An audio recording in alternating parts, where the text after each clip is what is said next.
Good evening, everyone. Welcome to the second Cope with Hope Mental Health Matters interview in the Cope with Hope series. Tonight we are chatting to Soli Philander. So, hi, Michelle. I'm just waiting for Soli to arrive. I'm not quite sure where he is. Let me see if I can find Soli here. Where is Soli gone? Let us invite Soli here. Hi, Lisa. We're just waiting for Soli to join the conversation.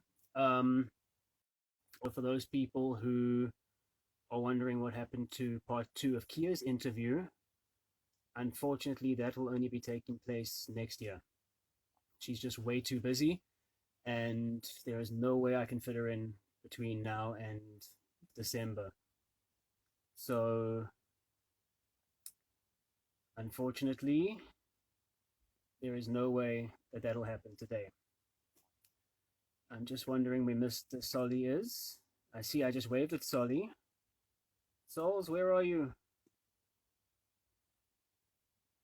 Where are you? There we go. Let me invite Soli to join.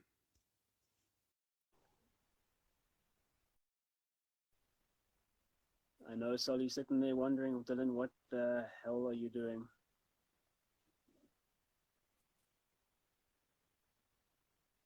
Just waiting for Soli to accept. Hopefully I haven't just cut him off. Oh, And that looks like the man himself right there, Mr. Philander. Can you hear me? hey, let me get a better picture. I shouldn't check that. I'm going to turn this way. Ah, Not a problem. At least I can hear you. That's a good sign.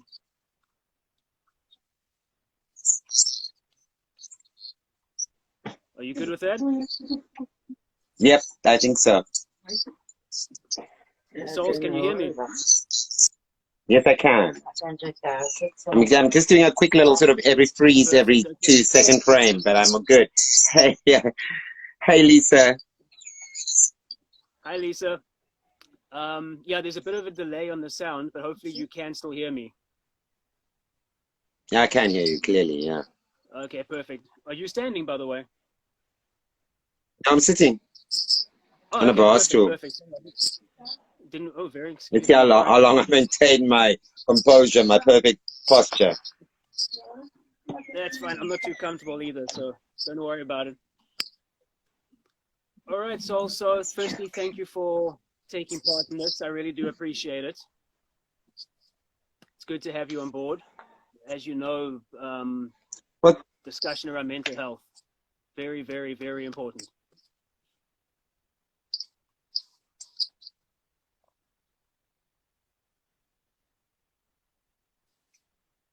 You there, Souls?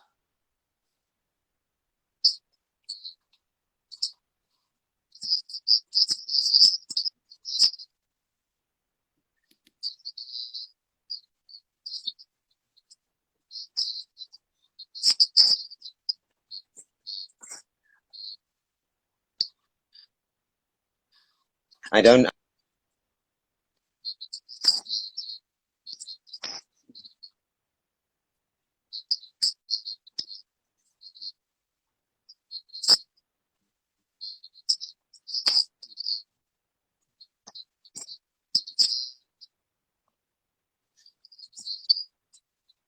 Mm. No, you're very correct there, Souls.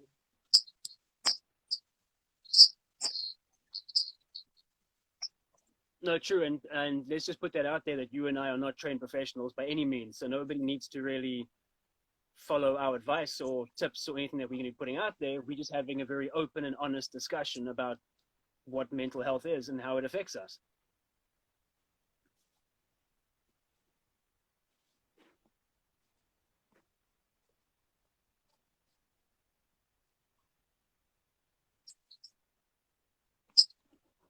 Okay, so sorry, there's a bit of a delay coming from.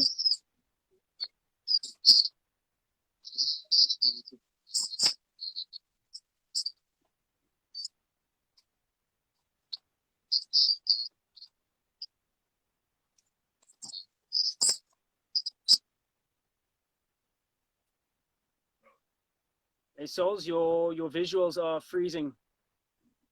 It's very, very jumpy. I think we've just lost Soli.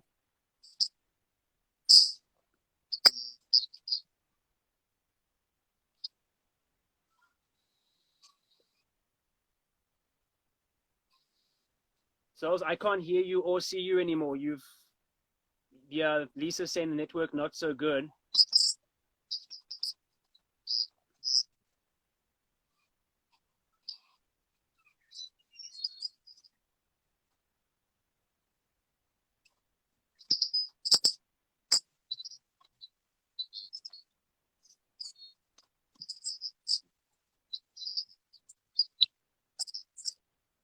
Do you want to go off and then do you want to go off and I can re-invite you?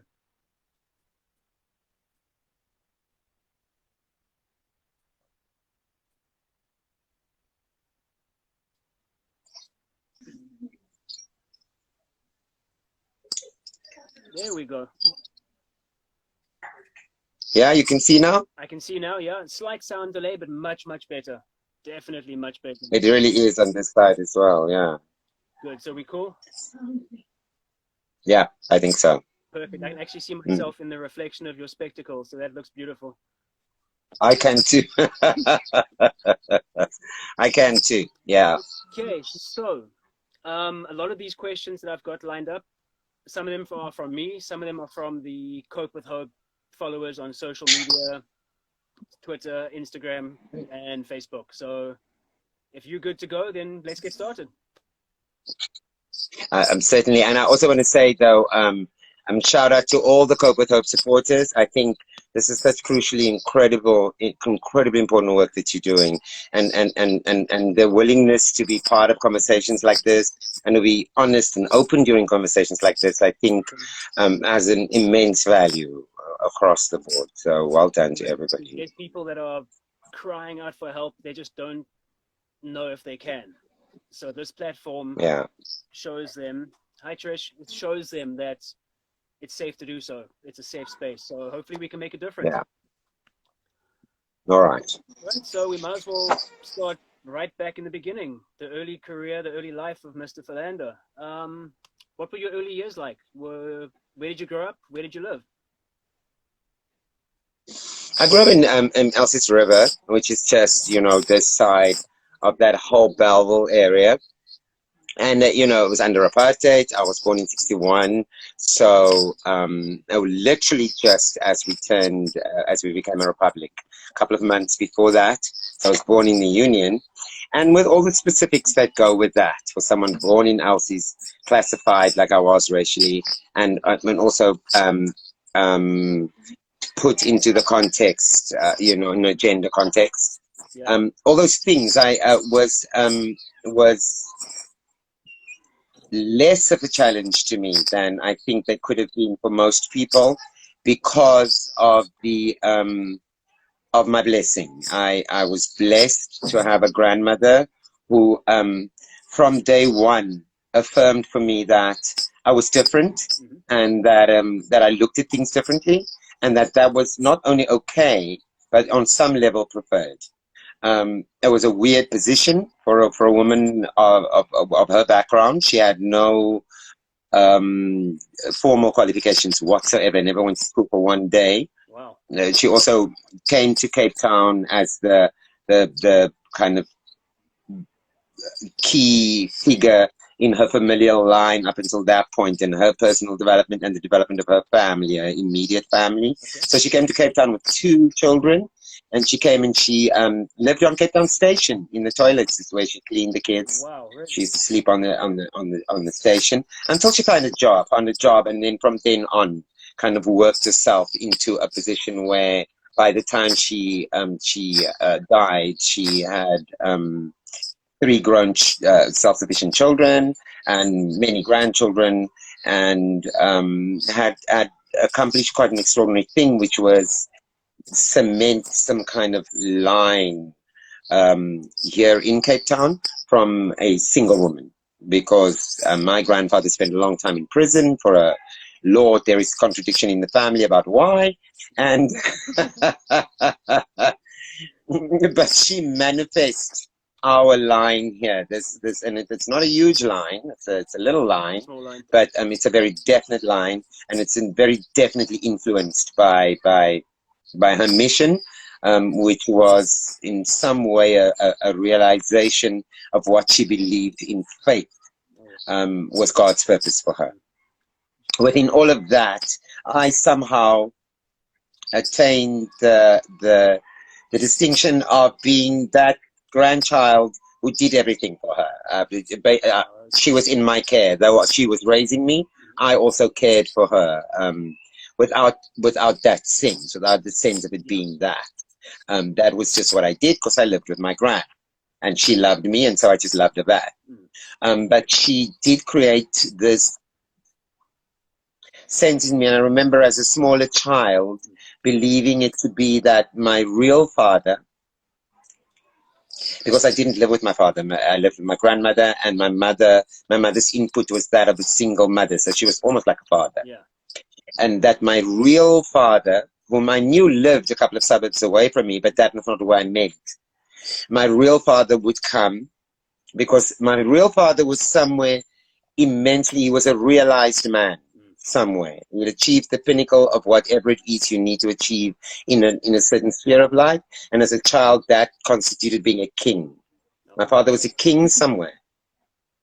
The reality was that I was a prince in danger, and that I was with these people because for my own safety. Yeah. That my real family missed me, and that they would come one day to take me away from all of them. In the meantime, my job was to honor what my father would expect from me, which was to do the best, because my father was a realized person. He would expect then for me to produce the best that I could in echo of that spirit that is in him, and that presumably was vested in me as well. And so most things, most extraordinary trauma and weird things being put upon me, it was interpreted in that light. I could go, you don't understand, but I will keep this to myself now, because it will be revealed one day what the truth about this is. And my grandmother encouraged that in me. She completely encouraged that in me. My grandmother's message to me constantly was, people will not understand you now, but one day they will understand. My grandmother really believed that there was something about the way I saw the world and how I was that would have meaning to the world. It's that projection into people's lives of their possibilities. My grandmother had one very clear possibility for me. Whatever it is that I would do, because there was no dictating what that was. There was no saying you should such and such. The dictate was, you are going to do something that matters. That's just what she believed. She didn't ask me. She didn't challenge me to either. She just made me understand that from whatever was going on, it was part of that idea that eventually it would aid me in my existence, that I was learning things that would have value later on. The understanding of them would have value later on. And my grandmother had no reserve from all my life telling me to go lie down, stop thinking about this, go lie down, sleep. Wow. Then when you wake up, think about it. So I had this, and I had no justification for that. I had nothing to back that up. I couldn't show you my grandmother's certificates, and I couldn't, but it was enough that this woman believed in me that much. I didn't have any choice. I believed. Because she believed so strongly, I believed. I believed that, yes, my father is somewhere else, waiting till conditions was right, so that he could come, and then I could go and manifest whatever it is my grandmother saw in me here, and that I felt in some way. I felt myself differently. I did. I didn't at any point think I was like so-and-so, or I was like so-and-so. I really, in fact, in my life, I've always had this thing of like, don't do that. And people were saying, your mother says, you should be more like Tubby, Tubby does this. And then Tubby is a prime example of how of what a realized young person, a realized child would be like, respectful and mannered.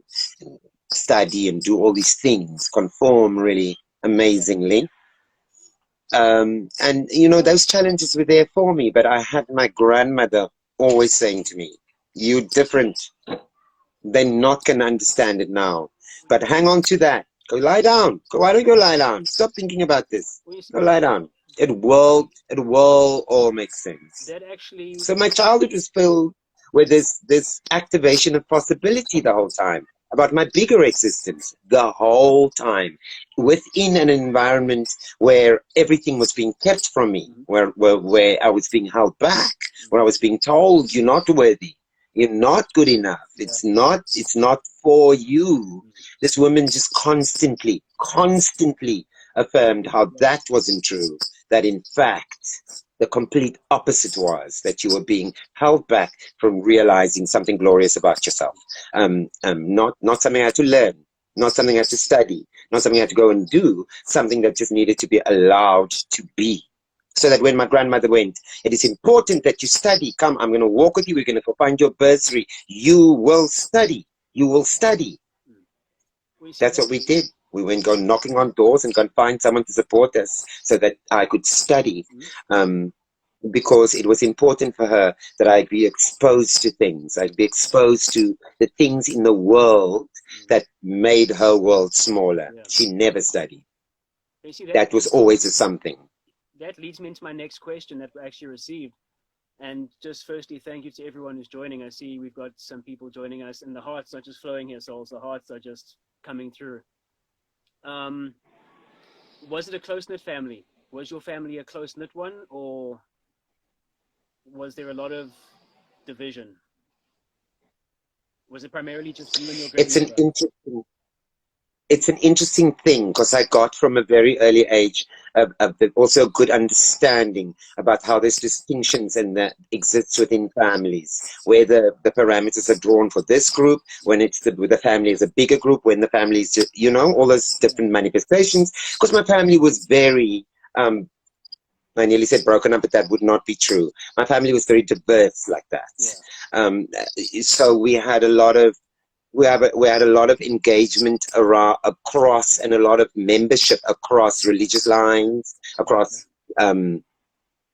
racial lines, all those things, you know, coloreds in the Western Cape. We had Muslims, you know, and Christians in our family. We had white people who had disowned their whiteness. We had white people we had colored people who didn't want to be colored. We had colored people who couldn't be colored enough. We had colored people who leaned to blackness and really embraced blackness. And you know, kind of like everything. We were a mixture of that. And within that, what kept us together, or what the unity that was within that, would be a sense that those who did cling together, because my family exists like that, with the groups that cling together. Well, our bigger family would be a sense of groupings, and the groupings that I belong to, and the groupings which myself and the immediate members of my family circulates around and engages with, is really the like-minded one, the ones, you know, the idea of we're a family because we look out for one another. We're you know, we can call on one another when the hard times hit. And that's worked very successfully for us. It's made our family very compact in terms of, well, if you're really looking at addressing a crisis, but in terms of outreach, really big, you know, especially my mother has lots of connect with my cousins and all people that I don't see for years. Not that they mean any less in my life, but just that's the nature of existence for us. You know? Yeah. It's just how it is, you know. It's like kind of that difficulty with friendships during COVID and with everything we face now.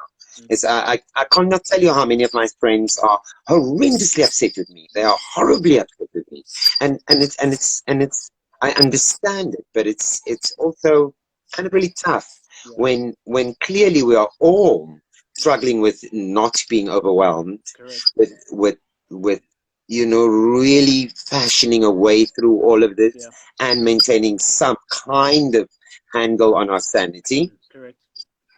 The stuff like, getting a hold of people who matter to you and are really important, you really have to remind yourself. And when you're not actually getting help, when you're not getting specific help like that, like therapy or engaging with someone around your mental health situation, yeah, asking yourself to remind yourself, That's the worst. yeah, that's one of the cuckest ones. I mean, really, really, you only kid yourself. That's what, it's like my daughter always says to me, this, that the constant thing is, Soli Philander, you're a master at kidding yourself. You really, really are. And so that kind of concern, that their concern is much rather the idea that the day when you realize actually you're not dealing with it, Yeah. that in fact what you're doing is delaying dealing with it, and then it doesn't overwhelm you then. That is really their concern. And what type of, another question from another COPE supporter, what type of child were you growing up? Because this particular person said that they imagined that you were a naughty, naughty child.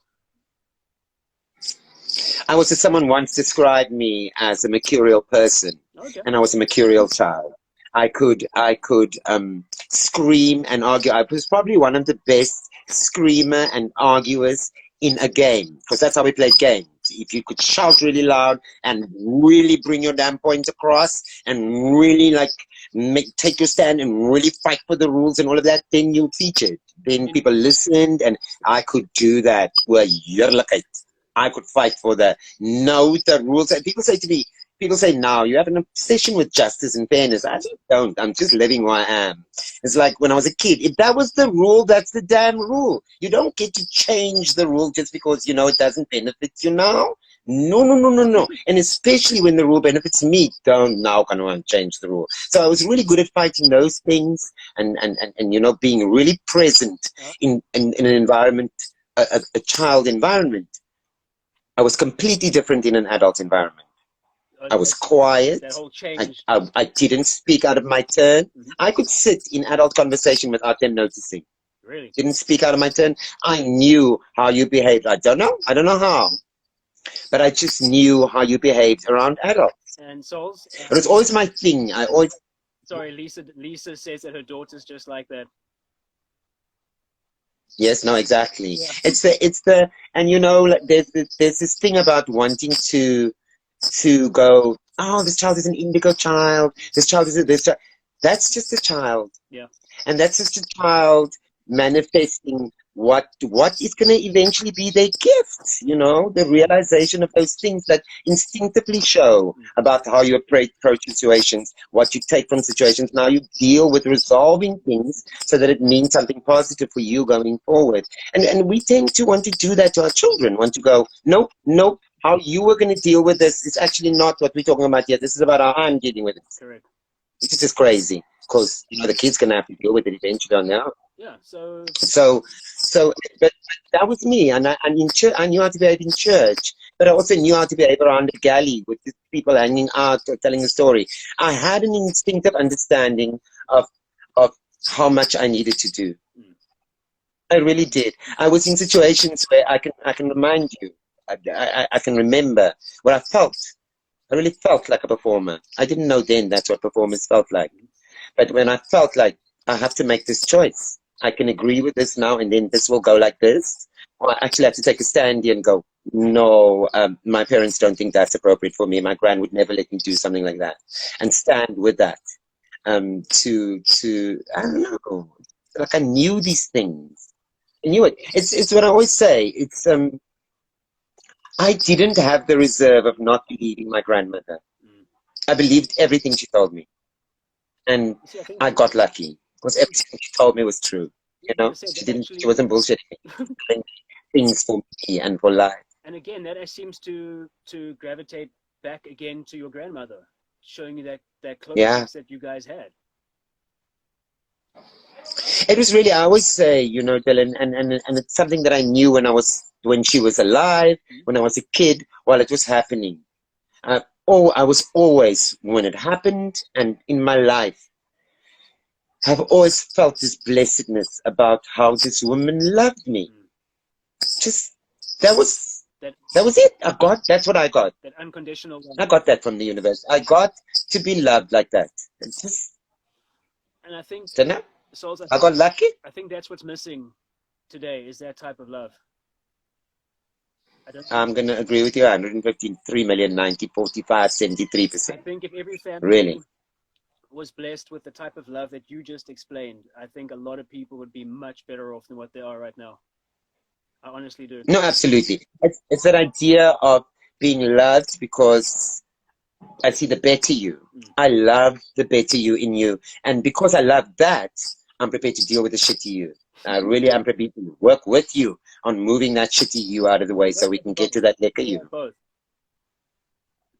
And it's a position of love, you know, that comes from a position of love. I'm like a real, you know, my gran was like, yo, you couldn't get more Christian, man. I'm not really, people can tell me a million and one things. My gran would go down on her knees in the evening. My brother and I would lie in our little childhood fear of being exposed for the iniquities that we made ourselves guilty of. Yeah. And my grandmother would list it, baby, every single night. Take them all on.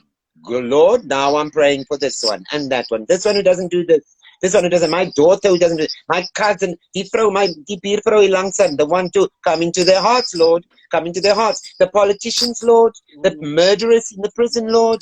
She prayed. My grandmother, Dylan, my grandmother prayed for everybody. Everybody was worthy of prayer.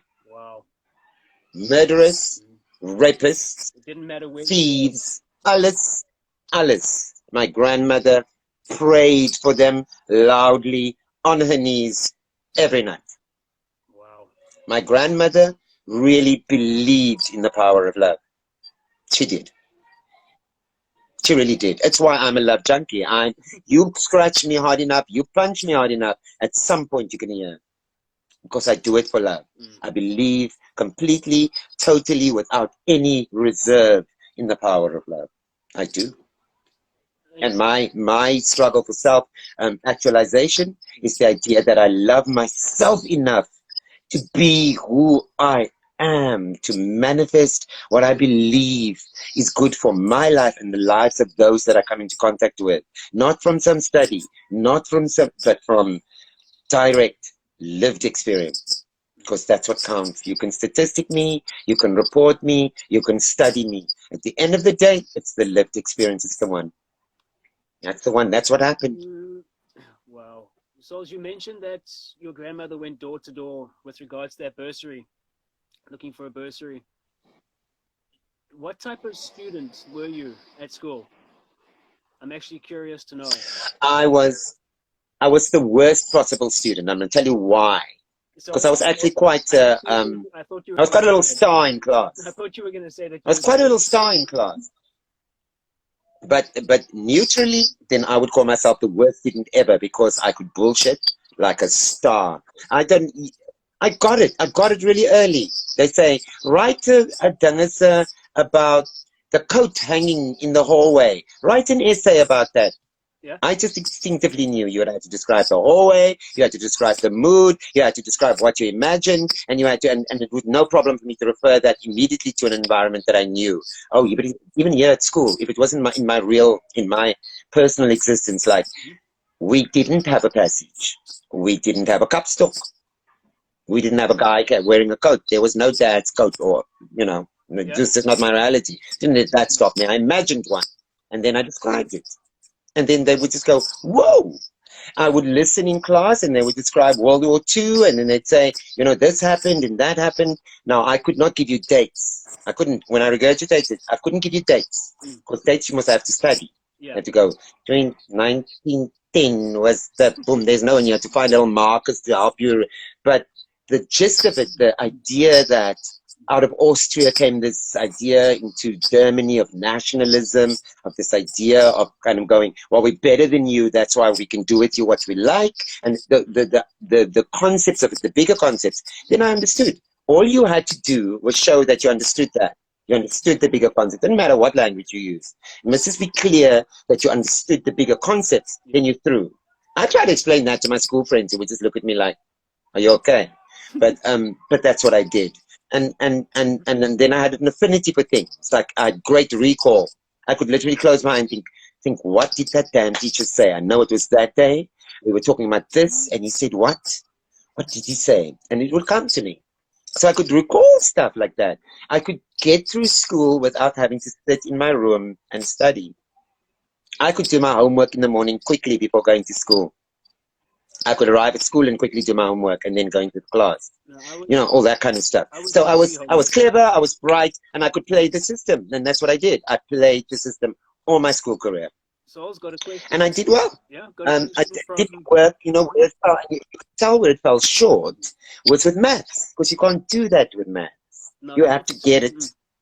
No. Otherwise, you can do nothing. Yeah. So from about the last time I passed maths was in grade 11, standard 9, first term. That was the last time. I never passed it again after that. I got a bachelor's distinction without maths. You could still then. Excuse me, all right.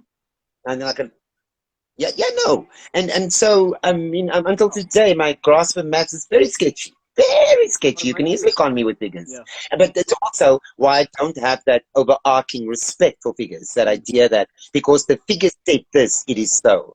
The figures are just the figures. The interpretation as to how those things were executed that signifies those figures, those are the important things. Yeah. And that's just, you know, I have a lot of friends at school. I was one of the most popular children at school. That was actually. I really was. Well, you see, because it was easy for me. I didn't compete with boys. I just didn't. I didn't try to be more manly than nobody. I didn't try to jump higher than no one. I didn't try to be more of a guy than anybody. I just wanted to be me. And that was enough. So that, in fact, if we went to like a PT class, everybody would go, no, Soli must go first when something has to be tried, because I was the smallest. I only grew when I was much older. I was really small. So if I could do it, then none of them have to worry. So I bravely did everything first. Also, when I was in standard 6, my grade 8, I was funny. I was a funny little kid, you know. So I was a small kid, and I had this little afro. You weren't really allowed in afro, but they indulged me because I was cute and I was small. So I had this tiny afro at John Ramsey. And I remember one break, the boys, new to school, and the boys in my class. Yo, how ridiculous is that? The boys in my class, because when it's in your class, you look after your classmates against the other classes. You don't pick on your own classmates. In my class, one break, the boys want to pick on me because my little afro got wet or something, and then they wanted to fiddle with it. And so they carried on, and then I went into the class, and when the class restarted, I complained. I said I wanted noted to the headmaster that I'm being bullied, and I don't appreciate it. The guys got up, they apologized, and then from after that, they were just my protectors. No one could say anything to me. With that story, you basically answered my next 2 questions. However, 2 comments from Lisa. She says she wants to see pictures. And no, it's not going to happen. Sorry, Lisa, it's not gonna happen. What happens in the good old days of funny little afros stays in the good old days of funny little afros. Also, to tie in with your being popular. I think oh, good Lord, yeah. Lisa also asked, did you have a lot of friends at school? Yes, I had. I mean, so it was very interesting because I had really, really close girlfriends and I had really, really close boyfriends. Not mixed. My girlfriends were my girlfriends. My boyfriends were my boyfriends when I was at school.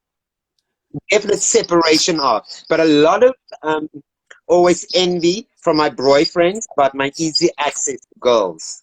Because my girlfriends I could touch any way I wanted to. I could hold them close, all of that, because there was never that idea of that separation. We were always just friends who, you know, were there for one another. And I was really close to my friends at school.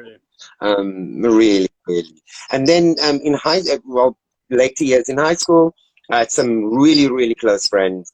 And yeah, damn, I don't know. You know, I'm an easy person for friendship. I'm not. I really don't need you to impress me. I don't. You just need to be human, and I'm human, and we connect on something. We can be friends. I don't have huge requirements for my friends. And of course, not be racist and those kind of things. You know, it's non-negotiable for me.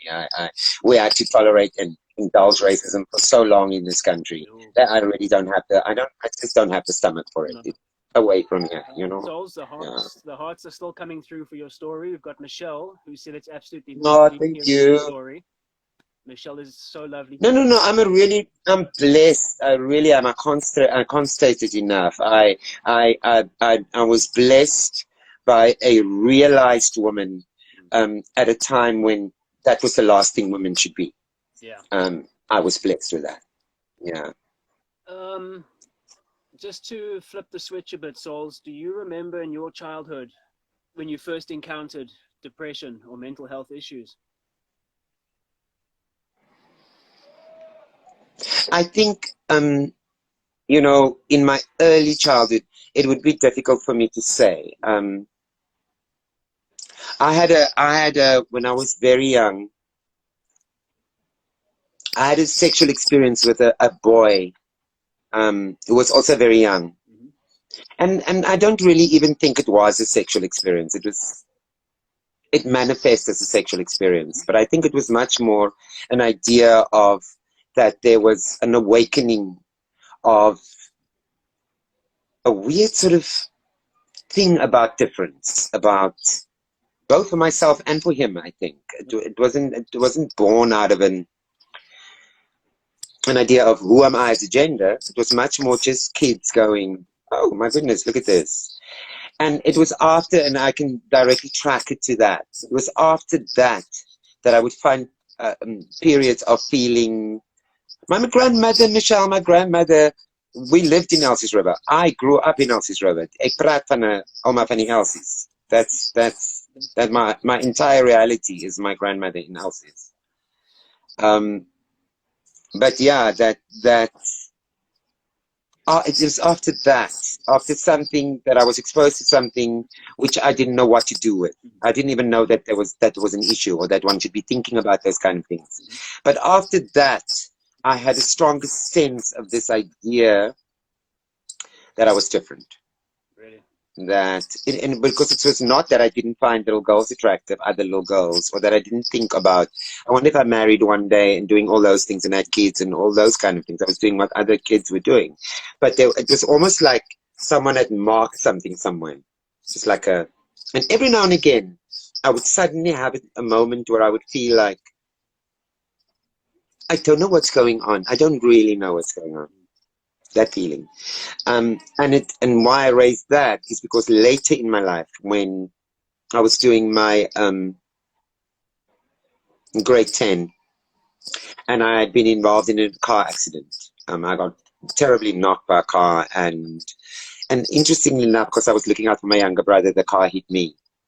Wow. And I ended up in hospital, and I nearly died, and all that stuff. And I had an out-of-body experience, which I don't really talk about a lot because, you know, people get like weird about it. But I mean, I did, and you know, I'm not really interested in arguing about whether it was valid or not and what it really was. I know what it meant to me. Yeah. And you know, so that after that, and with the stress of my grade 10 year, because that's also what I did. Of course, I didn't study and I didn't do all those things you were supposed to do. I was just counting on getting the right questions And just hoping and being able to answer them to the best of my ability. You know, and I was going to get through it like I always got through everything.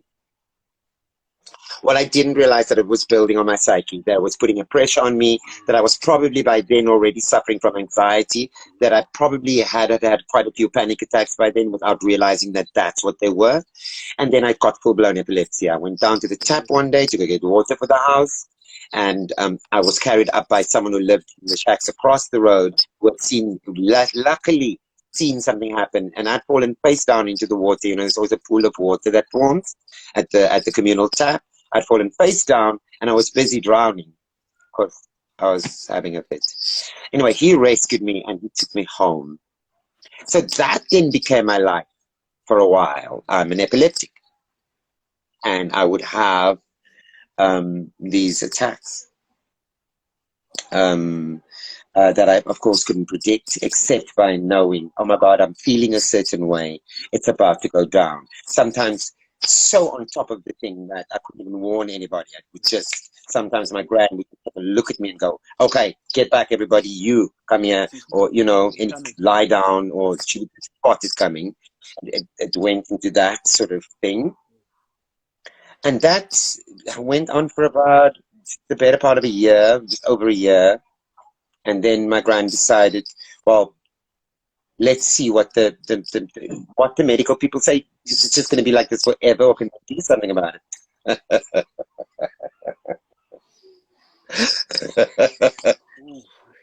And we went to Tigerberg Hospital. You will not understand how much I love my grandmother. You really cannot. You had to be like kind of be in my life, you know, So to kind of know what she did in my life. But I do remember that this visit eventually ended up, and I think a second or a third visit, I was on little tablets, as ones you take once a day, that supposedly regulates all the illnesses.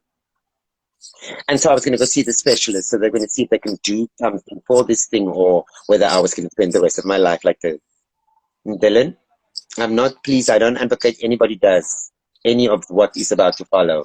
I don't know what this is all about, and there is no ways I would recommend this to anybody. I want to be really, really clear. Okay. So we went to the specialist. We did lots of tests, put stuff against my head. They were looking at machines. Neither me or my grandmother had any idea what was going on. None, what the hell so ever. You can imagine my grandmother doesn't know how to read. I don't know. All I can see is machines and stuff being put against my head and things going pinky, pinky, ponky, pinky, pinky, ponky. Bruh. When all the tests are in and the results and everything, we have to come back. We go back. This is what the specialist says, and he's got a little model there on the tongues of the brain, of the head with the brain and everything. His skull and alles. So he says to my grandmother, they've done all this stuff. They're not really clear. They can't say for sure what it is. But what they want to do is they want to do some explorative surgery, because they know in which area of, but he's lost us already. He's lost us. And they know which area of the lobe stuff is happening. And I recall this with hindsight, but at the time I don't know what the hell he was talking about. Then he decides to demonstrate, and he takes the head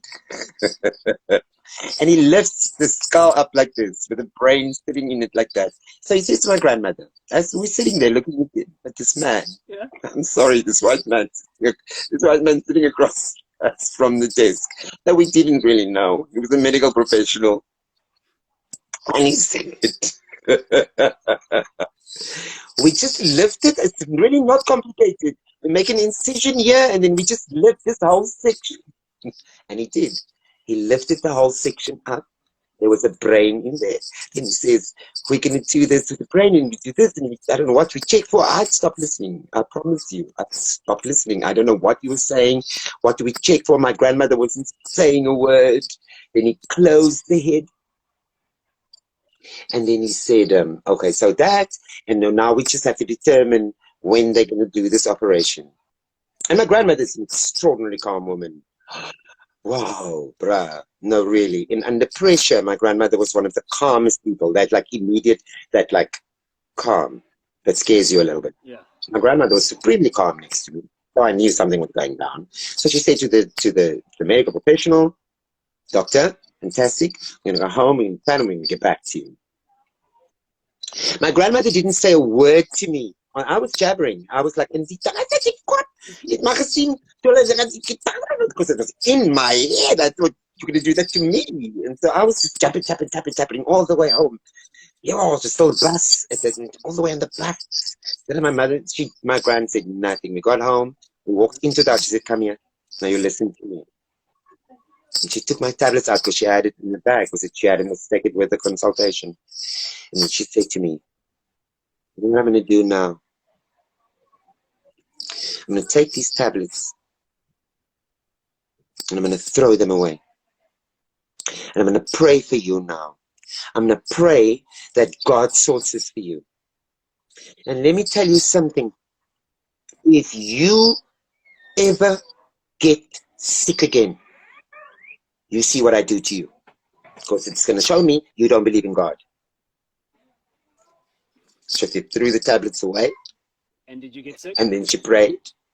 And I never ever got sick again. Never, ever, ever again. And those are my miracles. And you know, that just happened. That happened, and my grand made that happen. Like it was just like that's what you do, actually, really.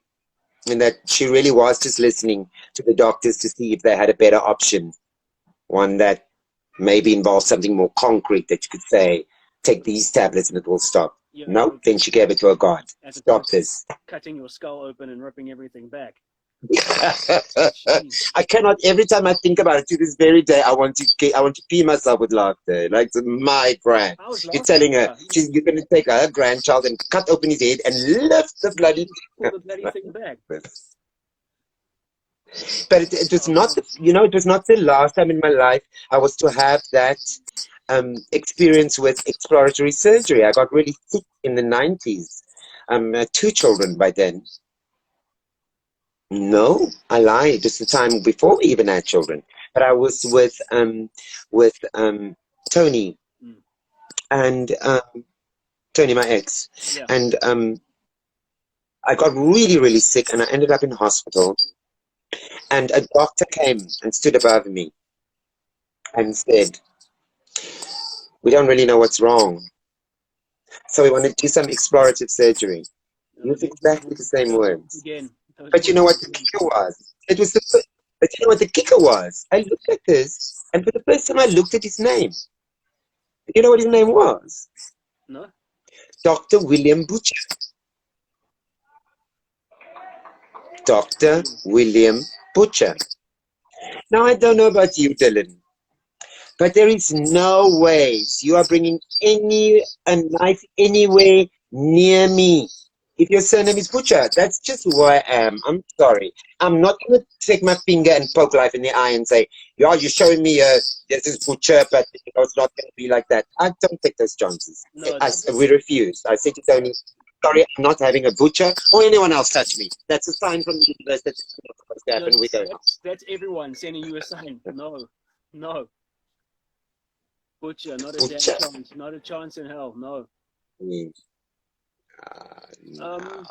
And actually, eventually, the person who did do the operation when I got sick again and I went into hospital actually told me what was wrong. And he said why there would be surgery. It was a Cuban doctor, but I'm not going to go into all of this.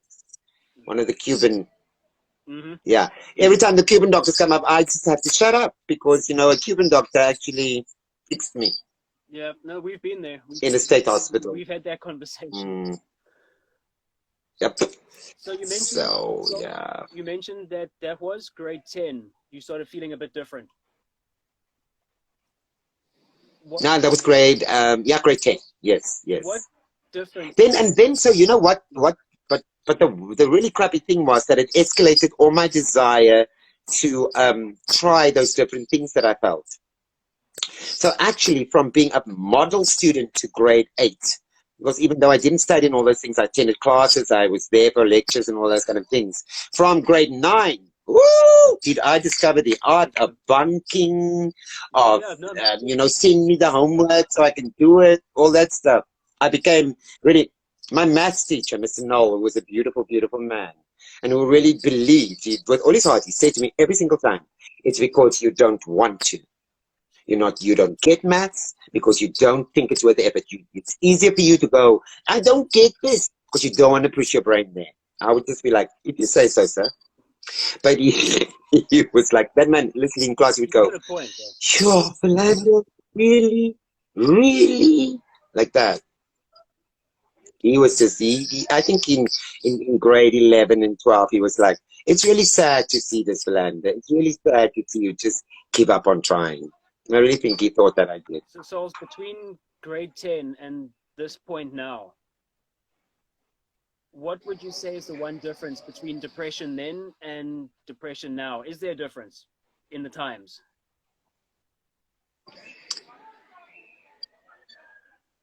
I really would love to say yes. I'd really, my desire is to say yes, it is different, and that even this conversation and what you do and people like yourself and many, many advocates for, bringing mental health out of the shadows, the reality is that is still what it is. We're still advocating that.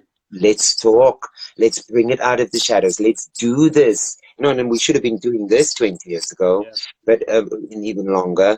But So in terms of the value that this can have, and my kid is laughing at me some way. They're going, yeah, right, Solly.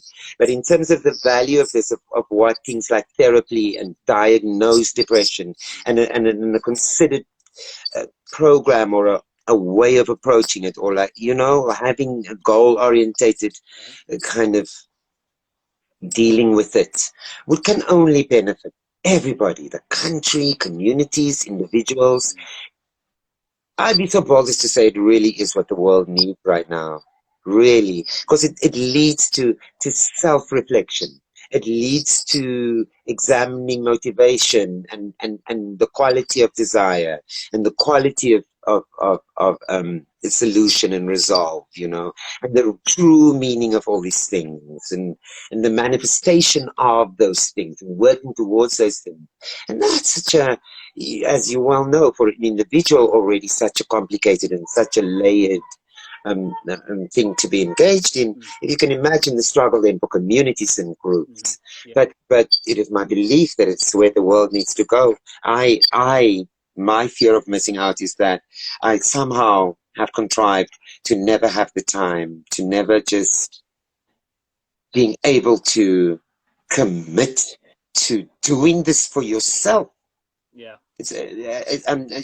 Don't kid you. My child didn't speak to me for a year because I couldn't commit to doing it for myself, to just getting help. Go speak to someone. Help you manage this. You're not dealing. You're dealing fine with behaving like you're dealing, but you're not really dealing. All these things, and I know it comes from a place of caring, and I know it's because they're worried about me. But I also know how clever I am. I know how clever I am. I don't have illusions of myself about how good I am and making it okay. How that was also something that was invested in me. Yeah, this is the situation now. Wow, are you going to make the best of it? But did you? And part of making the best of it is often putting yourself last. Often going, no, this is not about you. Actually, it's not about you. Everyone else. So it's you battle all that stuff, and then in the midst of all of that, also just that idea that isn't it a little selfish? Isn't it a little indulged to be able to say, I need time out to work through this? And when so many people don't get that opportunity, so it's still pretty bad. I think it's still pretty bad. I'd love to be able to say it's better, but I don't really think a comparison does it. It's pretty bad still. When I was in grade 10, I knew that there was something different with me, upstairs, mentally and emotionally. Yeah. And I don't know if it's the same for you, but I tried to hide behind comedy. I would try and be the clown. I would try and make people laugh. Is that where your love for comedy started at that time as well? Not at all. Not at all. Comedy was default. I'd always had a capacity, and it's something that I had to warn my children about because I picked it up in them. I'd always had a capacity for putting my finger on the triggering aspect of things. Address the situation. If I'm talking to you about something, I'm going to hear what it is that you're doing that is making it difficult for you. Whatever the situation is. I'm also at some point going to say, Dylan, also though, if you thought about it like this, then, and that can be damn triggering for people because it can sometimes sound like you're either diminishing their experience, like, dude, why don't you think about it like this? It's so much easier. Or it can sound like you're disregarding the validity of what they're going through. It's not. You're making a mountain out of a molehill. But luckily I got that early on, and I could also warn my children about that. We often like to think it's really about honesty, and when it's not really. It's about appropriate honesty. It really is. It's a typical conversation to have with your children. If your child says to you, "Is it wrong to lie?" What do you answer? What do you answer? It was easier when we were small. It was straight up. You don't lie. Lying is bad. You lie. You steal. You murder. You're going to hell. That's it. Done. That's where lying led. But our reality is that we grew up in a country that if the police came to your door and your father had said something that the state doesn't agree with, and they asked you, is your father in the back? Telling the truth could very well put your father in prison. Or get him killed. Exactly. So do you then say to your child under a circumstance like that, no, the important thing here is that you tell the truth, which is, you know, how you understand that truth is relative. It is relative. Truth is always relative in a situation. And especially that idea of like, I would never, really. It's always amazing how people know what they would do in a crisis situation. Because I'm going to tell you one thing, I never know what I'm going to do. I really never do. I know which parts of me kick in. This idea of finding resolve, but what to immediately do, I never know. I'm that person who always needs a moment. I need a moment. I need a moment to take in what this actually means and what my response is going to mean and how is my response going to impact on what is going down. So yeah, I don't know. It took me a long time to understand that life is laid out in a binary way. Modern society is laid out in a binary way, and I didn't conform to that. It took me a hell of a long time to understand that. And then to extrapolate that into, well, actually, that's true for pretty much everything. There is no welcoming concepts and ideas that challenge the comfort of either privilege or prosecution. There is a sense of, well, that's your lot also, if that's how it's going to be. I never played those games. I never appreciated the roles that was assigned for me. I was always very determined that whatever those roles were, I would make them my own. They would become who I am, not me become the role. The roles become me. And that means changing the roles. I mean, defining what they mean. It means really honest conversations with yourself, and especially if you're going to raise children. If you living with children, you have to be damn clear. If you're taking responsibility for them, you have to be damn clear that, hey, kiddo, little kid, you kid, big kid, we're doing this because I've decided about it, and we're doing it because it's my decision, because I am accountable. And so even you can disagree. You're welcome to disagree with me. I welcome disagreement. But I also need you to understand that we need to do this my way, because we need to function like this now. Yeah. One day when you're older, you can even sit me in front of a therapist and tell me exactly what a terrible parent I was. But for now, I need to be that terrible parent, because it needs to work like that for us now. So, I'm also the kind of parent, I pride myself on the idea that my children's independent thinking is a reason to be proud. The idea that they challenge me on what I believe is a reason to be proud. Because it does mean that there's not just 4 individuals out there, 5 individuals out there parroting what we said and building an existence on what we believe. They're living their own lives. That was quite important for both their mother and I. Well, that was actually, we never raised our children for ourselves. Yeah, that leads me into my next question. Were you a good father when your children were growing up? Would you consider yourself to be a good father? An excellent father. Good. I don't say so. My children say so. Really, my children say that without any reserve. They'll say, both you and mom did your level best. There can be no question about it. And you did. We didn't lack. We can't say that we were restricted or lacked or any of those things. Might just be that I think an issue might have been when my children got bigger, is that they wouldn't have made the choices we did, certainly in terms of self-preservation or care of self. My kids are really, really clear. Their mother and I are those people. We would give our last. We would actually not know what we're going to do tomorrow, but if there's, then let's say here, then the impulse to care overrides the impulse to worry about tomorrow. It was easier when we had them. Then we could say, no, I'm sorry. Yeah. There's kids that we have to, and our kids. But the more they got older and the more that wasn't true, the more we reverted back to that idea of, well, we help where we can. It's the kind of people we are. We just are like that. Don't say it to boast, and I certainly don't do it for kudus. People who grew up in that kind of household, where your mother says, no, we help people. No, we're not here to judge. We're here to help. We see need, address. We don't send people away from here hungry when they come and ask for food. Yeah, we share what we have. We look out for one another, and we look out for others where we can. Those were just things that were in your house. That's how you were raised, We really were. I don't understand an instinct of, it's not my problem, because that is not how I was raised. I was completely raised in a household where a woman screaming and in trouble was your problem.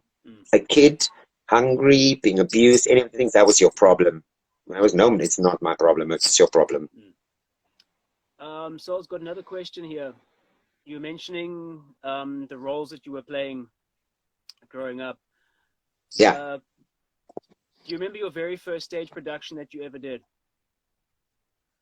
With clarity, with like a crystal clarity. A supreme clarity. Yeah, it really is. It was a defining moment in my life. I didn't really know it then. Also, again, those hindsight things.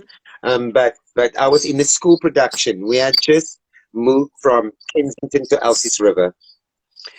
And in that process, a couple of things happened to me. I was 4 or 5 years old. I was really young, 3, 4, 5, those 8 years.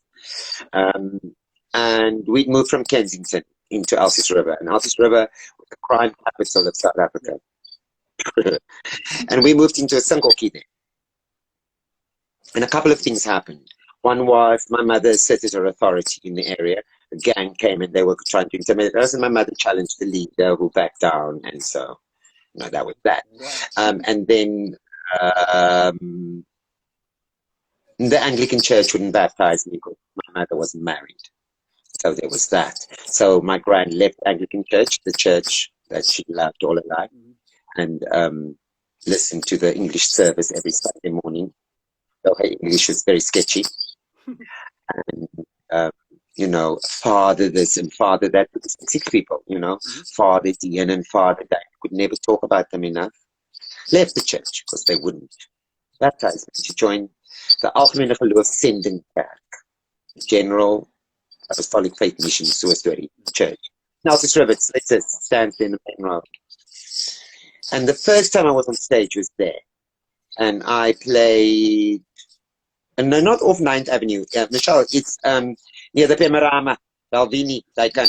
If you're going towards Africa on Waltz Road, you pass the Pemarama, and the post office was the post office is now, and then 19th Avenue, and just 1 or 2 little further side over to a bit cakey with a high white wall now, and it's got spikes on top, and it's quite old-fashioned. You can see it, it's got a cross, and what I see is that it's now the mother church of that denomination. Anyway, and I was Herod in the nativity play, with no understanding of performance or anything. And I had 3 lines. I had to say, look at my beautiful palace, look how rich I am, I'm very powerful. And then the 3 shepherds come. And I loved it. I loved all the rehearsals and dressing up. And so on the day I was ready on stage, and I said, look at me, I'm wealthy and whatever, and da-da-da, and cue the shepherds. Nothing happened. I looked to the left, the shepherds were all running up and down the passage in hysteria. So I thought, I don't know how I knew these things. I don't know. I just thought, oh, that's not happening. So I turned back to the audience, and then I just started improvising. Started talking about how many wives I had, what I do with anyone would come and contradict me. I did a whole stand-up routine. So the shepherds were ready. And then the shepherds came, and then everything went up. But when the shepherds came, the people applauded for me. They couldn't believe it. The audience were in stitches. It was the first time I thought I had any feel for comedy. Audience were in stitches. Da-da-da-da.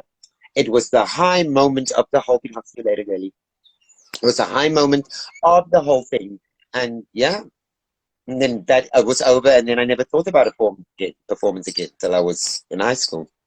So if you go, that was the first time on the stage, and I was a hit. I was unadulterated hit. I was the star of the show. So if you go from that point in time to your first time on TV, radio, stage, because you've been in the industry for decades. Yeah, and I did a lot of firsts. I mean, I really did. How the important A lot of like first time this, first. How did you? No, I mean, I'm seriously. Yeah. First time I colored did this, the first time I colored did that. I mean, I really, I have a lot of those. I care not enough to go and find out what those things were, but I know enough about my life to know that there was some of those. Yeah, you know, I mean, you can claim them, Yeah. by any means. Yeah. The important thing is stage, radio, and TV. How were you able to prepare mentally and emotionally? Because you often hear about stage fright, social anxiety kicking in. Did you ever struggle with any of those? If so, how did you manage to control that? Because I used to have stage fright. In primary school, they put you on the stage and say, Yeah. perform. Anxiety. Nothing comes. Yeah. Like a stage fright. Nothing comes. Yeah. You've done TV, radio, stage productions. How do you control that impending anxiety if you ever had it? That anxiety is a different anxiety, and it always has been for me because you didn't feel that stage fright. It's a different fright. I'm going to tell you now because I'm always discovered. I was always discovered. Literally. Like, when I did the nativity thing, it's just because the Sunday school just think, you very breaker, you, and you must be the king. Okay, so she discovered that I had an aptitude for that. When I was in school, there's one teacher just came to me and said, I'm doing this thing with the dangasa, and you must come and do this one thing for me. He didn't ask me to teach anything. He just said, I'm going to come do it because he thinks I can do it. When we did Kankos in Ikabo, where I get my nickname Soli from, and my stage name as well, was also, the teacher just came to me and said, I want you to play Soli in this thing that I'm doing. And that continued happening to me. My first professional stage role was Gene Naidu's production of Political Joke by Peter Snyder's at the Old Space Theatre. Wow. Okay. The one in Long Street there, 44 Long. And I went with Diana Ferris to audition. Diana Ferris is a very good friend of mine. Okay. And Diana was going to this audition, and we were doing that thing then. I mean, that's how my life works. Diana was like, we were part of a really tight group of friends. Although Diana was older than all of us, we were this really tight-knit group of friends. And we were doing stuff like talking about art and politics and life and all those kind of things. And really supporting each other in this idea that we were stuck somewhere else in Matrosund and in these places where nothing was supposed to come from. And so we were reliant on each other for like kind of inspiring one another and believing in each other. And so Diana phoned me to say, oh, they're doing this auditions at a place called Space Theatre in town. Please come with me, come support me. So I went. Arrived there. I had to go in and read with her because the stage manager came out and said that person who was supposed to read with her didn't come. And would I come? Because they just need someone to read. So I read and I got the part. Just like that. I really, I did a production of Waiting for Godot, the production I was in, with John Carney, Winston Shaw, and all these people. And the director saw me, I was answering the switchboard at the Space Theatre. The director, Donald Howard, walked in. He said to me, he's looking for someone. I called up for his appointment. And before he left, he said, do you act? And I said, I'm trying to. And he said, don't you want to come to an audition for the show that I'm doing at the Baxter? No one could believe it when I say to them, no, well, this guy is Donald Howard. They're doing his thing at the Baxter, and he's asked me to come and read. And I got it. I was completely too old for the part. But you got it. But do you know, a bizarre story. Do you know how I got the part? It was between me and a white kid. And the white kid couldn't say, sir, to John and Winston. He couldn't say the line. He would say yes. And the boy has 10 lines, and they consist of yes, sir, no, sir. He couldn't say sir because they were two black men. He couldn't verbally do it. So I got the part. I had no problem with saying sir to John and Winston.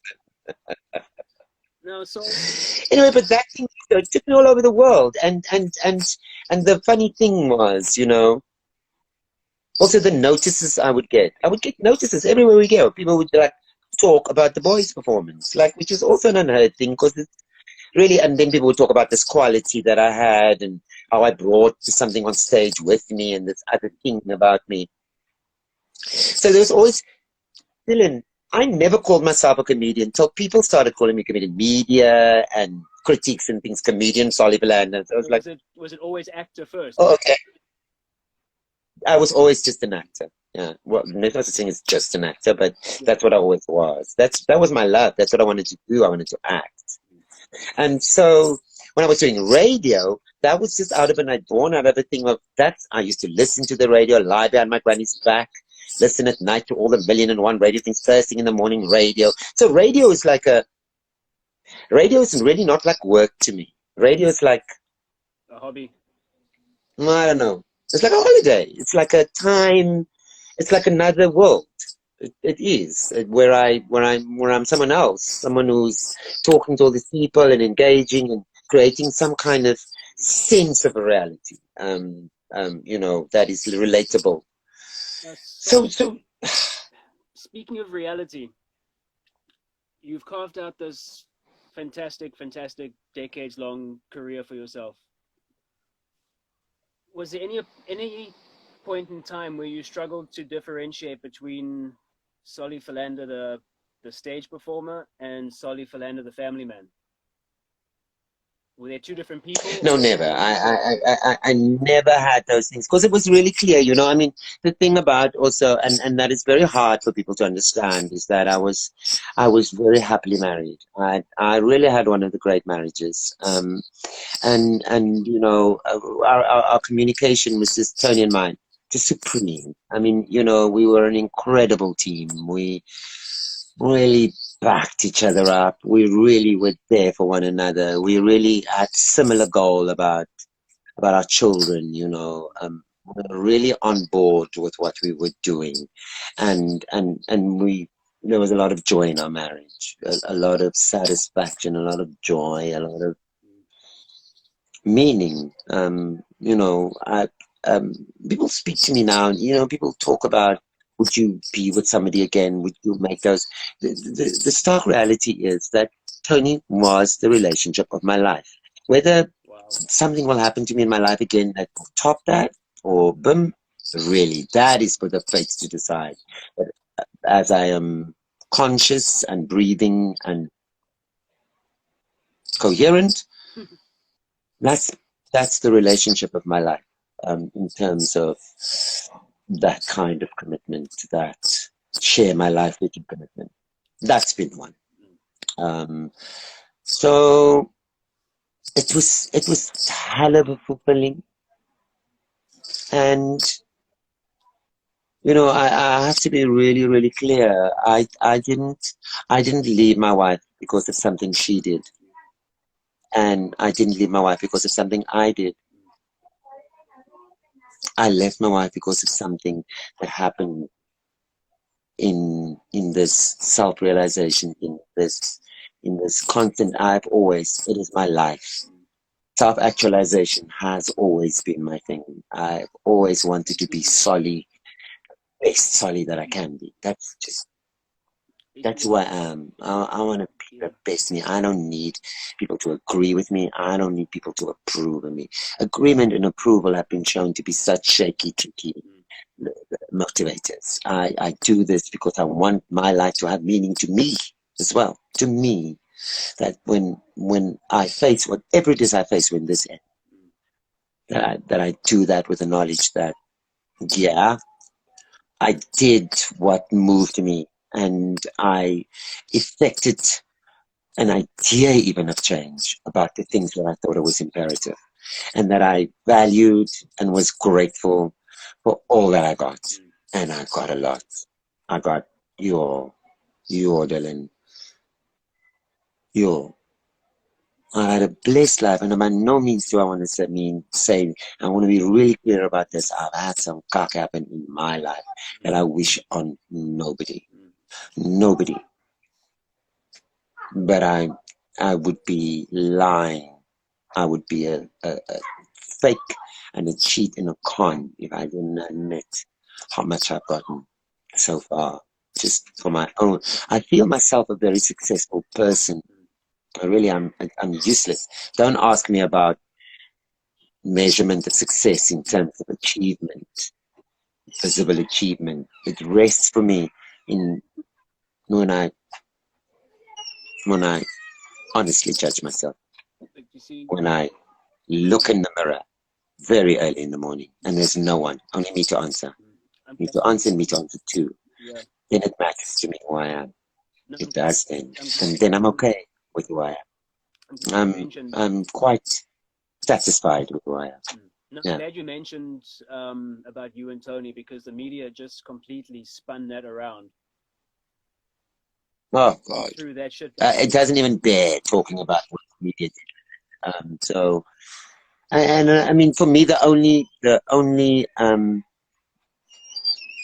sadness about it was, and it's not just sadness, but the missed opportunity, this idea that a relationship always ends out of spite Yeah. or malice. Mm.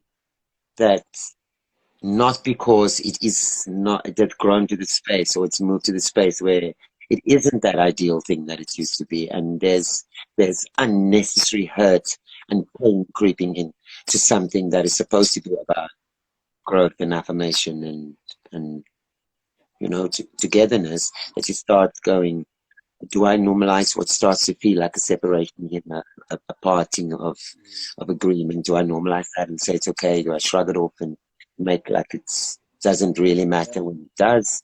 All those things, and you have those conversations, and you have that, and Dylan. I mean, part of the work, the work post that, the work about being honest with yourself is honest about what you know your culpability. I I promised that it was forever. I promised that I would do everything possible to make it work. I promised that it was forever in front of God and in front of people. It's really irrelevant what that means to anybody else. It's what is relevant is what it means to me. Yeah, to you and her. Yeah. I get to go back on my. I get to say, yes, I know I promised in front of God, but I'm taking back my promise. I know I promised you, but I'm taking back my promise. When you do that to someone, and when you do that to someone you love, there's a lot of work that waits for you. There's a lot of work because whilst in the one side, of course, this journey to self-actualization, this idea that it isn't yet.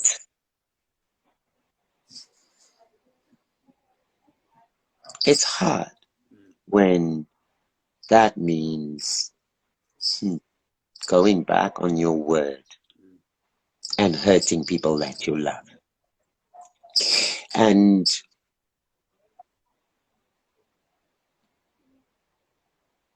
it is hard. There's no talking it okay. That is what happened. You hurt people that you love. But, if we're going to know ourselves, then we have to take responsibility for who we are. And we have to live the consequences of our choices. And I do not berate myself, and I am a human being. I'm not exceptional like that. I am also just a human being.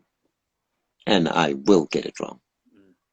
It's human nature. And I will hurt people. It's human nature. None of us are even close to being perfect, no matter what we think.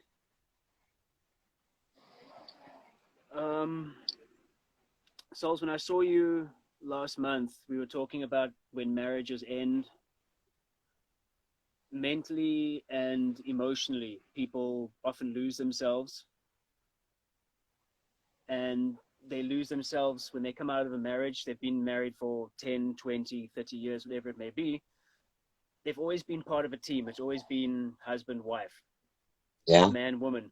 When that divorce goes through and either one of themselves find themselves alone, and they have to rediscover who they are all over again. For you, mentally, emotionally, were you able to do that? Because like you said, you guys were married for a very long time. And suddenly now you find yourself, who am I? You've come out of a marriage for decades, and now suddenly you have to ask the question, who am I now? Mentally and emotionally, that must have been such a tough battle for you. I think, I mean, what was difficult for me about it is that our approach to our marriage always was that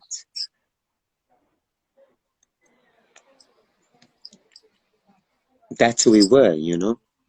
There was Tony, and then there was me, and then there was Tony Soli. So Tony Soli died. I killed it. So then you have to win something that you killed. It's just that. You know, it's people didn't understand when I said I didn't want to discuss it. Because I don't know, because I think people think that there's a need to make you feel okay about what you did. Yeah. Because, you know, to bring out in you the justification about why this should be so and why you shouldn't feel that bad about it. I don't agree. I think if you kill something, then you should feel bad about it. It's natural. And especially if you kill something that matters to you. So I think I for the first while, I was just in mourning. It was, you know, because there was this, I almost didn't have to for a moment concern myself with self-actualization because this was part of that journey. So that release was there for me already. Okay, so this is what I'm doing. What I wasn't ready for was the magnitude of the loss. I really wasn't. But I did have a heads up. I had a heads up from a very good friend of mine who had been through something similar, a divorce. And he had said to me, I'm going to only warn you about one thing. And that is that thing that, sure,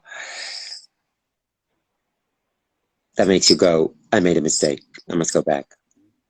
I must go back. This is wrong. This loneliness and this sadness and all these things is because I made a mistake. And I need to go back and fix it. And I'm glad he told me that because there was a moment. There really is a moment when you think I've fucked up. I got this all fucking wrong, and this is wrong. Yeah. And but you get through that as well. And I think all you can hope for is that question that hurts you more than anything. When this person you're separating from asks you, who are you? Who are you? I've just spent the better part of my life with you. Who are you? And I think it's when appropriate honesty comes in. Because it is time to be appropriately honest then. And to answer honestly, I don't know. I don't know. That's why we're here. And so that hopefully one day you can get to a space where we are now, which is still not very far down the road, but it's a good space. It's one of, I get it. I get now why you're doing what you're doing.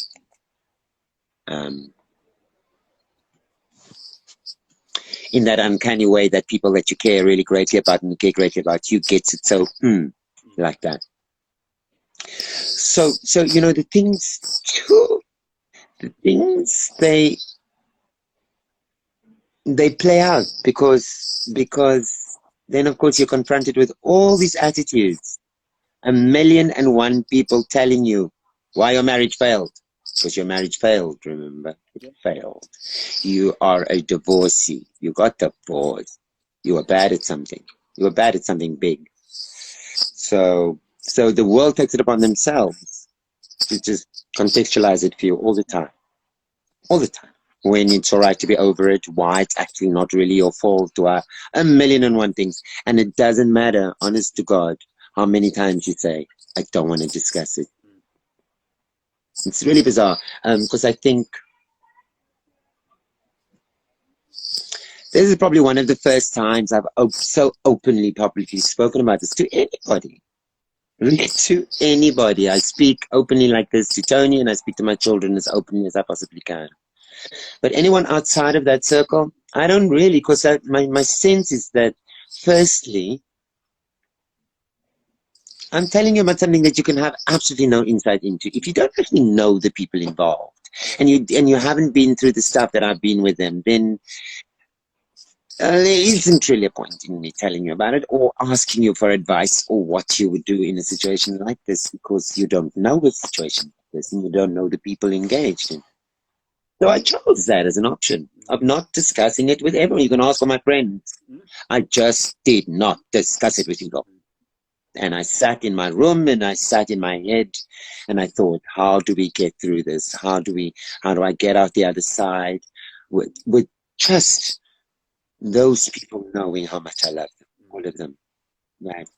I don't give a shit what happens, but they need to know that, all of them, that I love them, including Tony, that I love them. I don't do it because I hate them or there's something wrong with them.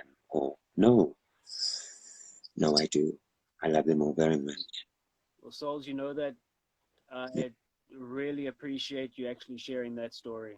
That means a lot to me that you trusted me enough to share that story with myself and everyone watching at the moment, who the hearts are just flying here. The hearts are just coming here for you, Souls. The hearts are just flying up here. No, but it's you. I was just saying to Shahid and them earlier, oh God, it's Dylan, and Dylan will have me talking about things I didn't really want to talk about in a minute. I only realized afterwards that, you know what it's saying about that. Anyway. Up that can. Well, no, I think it's because you have a capacity for being very honest and vulnerable about things, and kind of shamelessly so. Just you don't apologize for it, and it kind of like evokes that in a person. You kind of be like, oh yeah, what the hell? Why can't you just talk about how you feel? Yeah. Ooh, here's the more hearts. Yeah. More hearts are coming for you. They love you. Ooh, we like hearts. We like. So I'm big on hearts. If you came across a young individual or an individual who was close to being divorced right now, struggles with depression, mental health issues, doesn't know what he's feeling, what he's thinking, is there any teeny weeny bit of advice you could offer that individual right now to try and just guide him somehow? Or is there no possible advice you can give someone in that situation?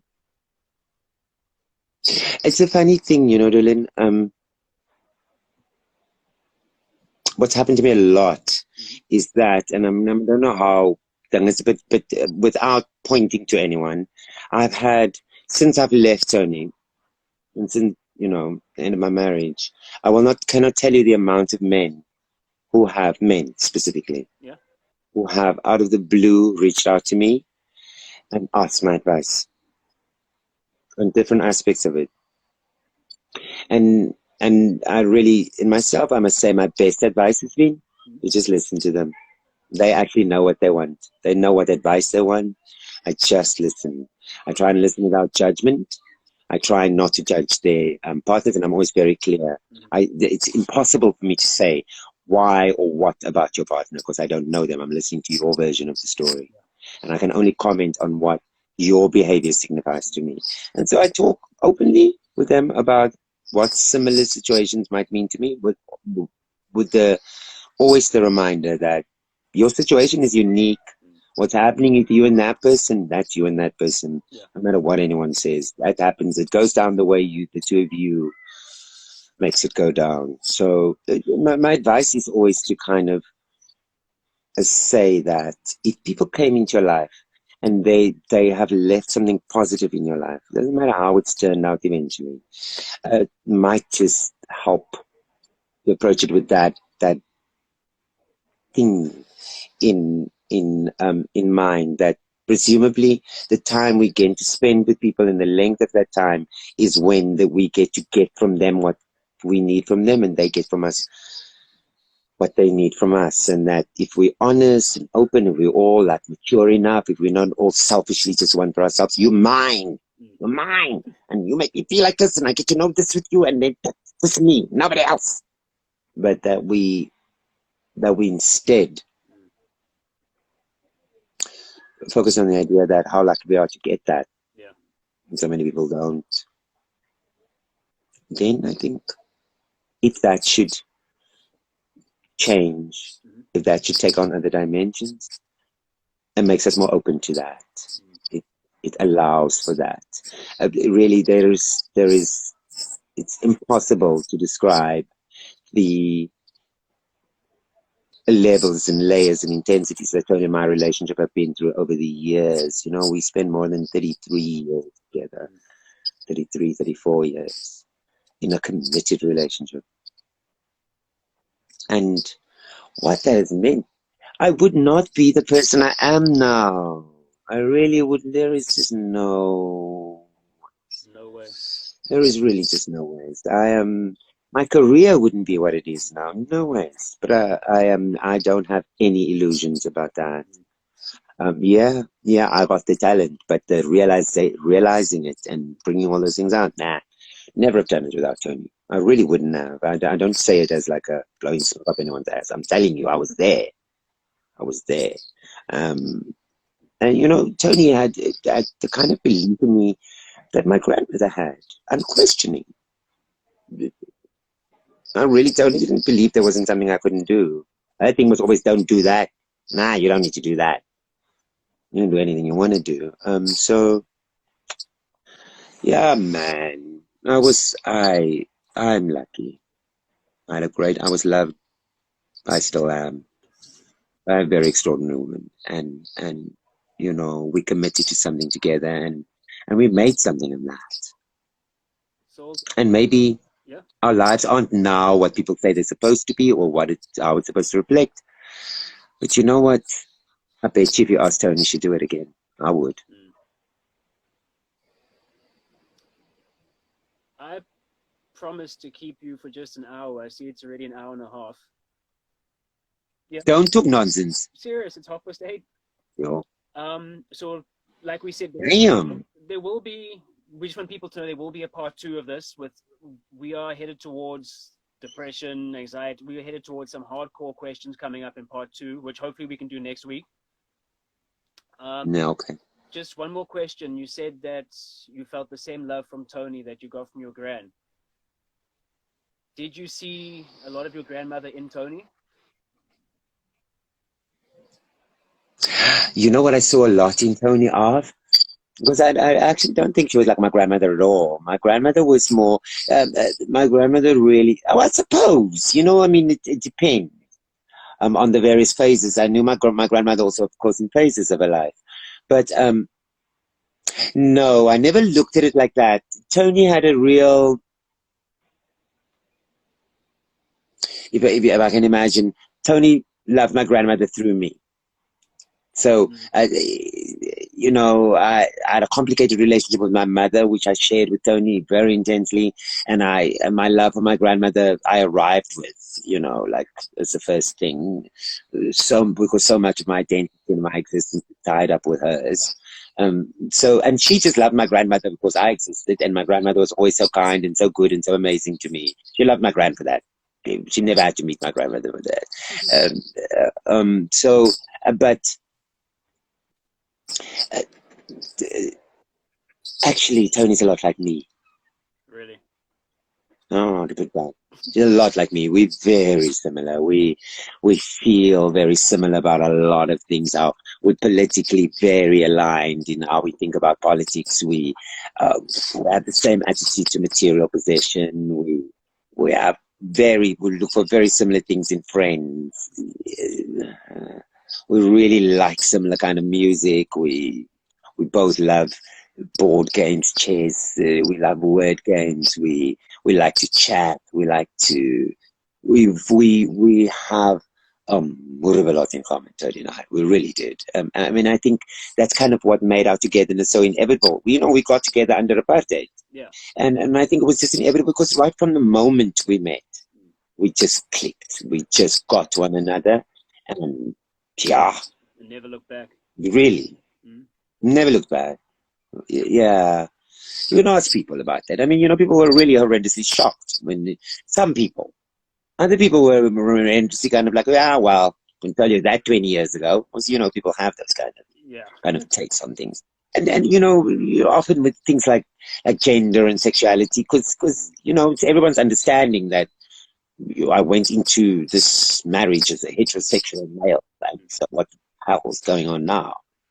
That wasn't true. Yeah. But that's what everybody chose to believe. So, you know, I am beyond arguing with people about who they believe I am as opposed to who I really know I am. If it serves some purpose for you to think less of me because it makes you feel better about yourself or it's just some justification for crappy behavior, then so be it. I'm not here to school you in how to think properly. Correct. I'm just here to say I'm the example of somebody who's trying to live life.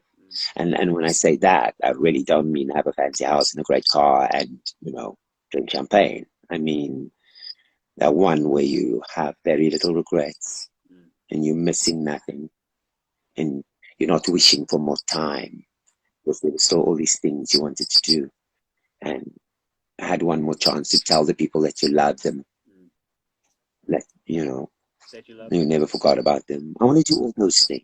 I want to do the things that speaks of a rich life and a realized personhood and an idea that I forged my own path. And I was here to live my purpose. That's what I'm here to do. And the things that threaten my mental health are all those things that threaten that. Yeah. It's not complicated for me. That's what threatens my mental health.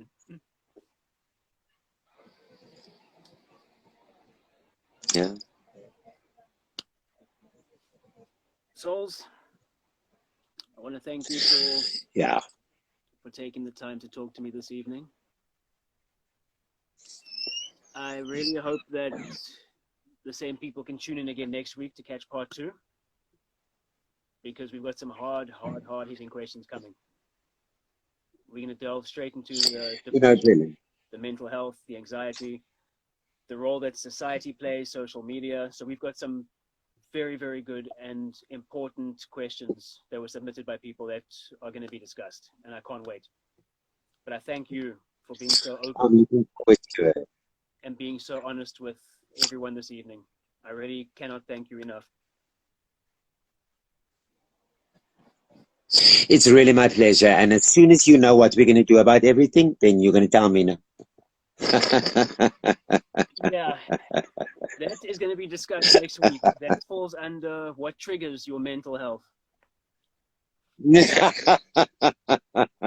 Believe me, that is going to be a big trigger. Yeah. So, Souls, I thank you. Thank you, Andrew. Have a good evening further, and I'll chat to you tomorrow and update you about part 2 because we've got some heavy stuff to discuss still. No, cool. I'm up for it. Thanks for this. It's really nice. It's also just really nice to talk about what I feel, and it's lekker with you, Dylan. I enjoy it. You know, I care about you greatly, and I think you're doing very, very important work outside of even all of this. And I think it's time for us as South Africans to just fucking be who we are. Just follow those instincts. Damn it, man. Damn it. We're a little fucked up, and there's a lot of shit going on. But you know, in the midst of all of that, you were told some things. You know some things. Act on that. That's right. Act on that. Is my thing. Yeah. Awesome. You take good care. Give your mom a big hug from me and tell her I love her much. Yeah, so send my regards to Shaz as well. I'm hoping to see you guys in live broadcast tomorrow. Okay. I hope you're doing live broadcast tomorrow. We're hoping to do it in the morning, actually. Oh, not from the tea house, not from Woodstock. No, we're thinking that morning because everybody's got birthdays. Shahida's birthday, Mariko's birthday, Muna's birthday. It's like the birthday Oh, season. October's horrible here in the, in the territory. Everyone has a birthday. I'll So bring. tomorrow we've got 3 on the same day. So we're going to run with that in the morning, maybe. Okay, Well, depending. just keep Muna away So from we'll see. those borders. We don't need that.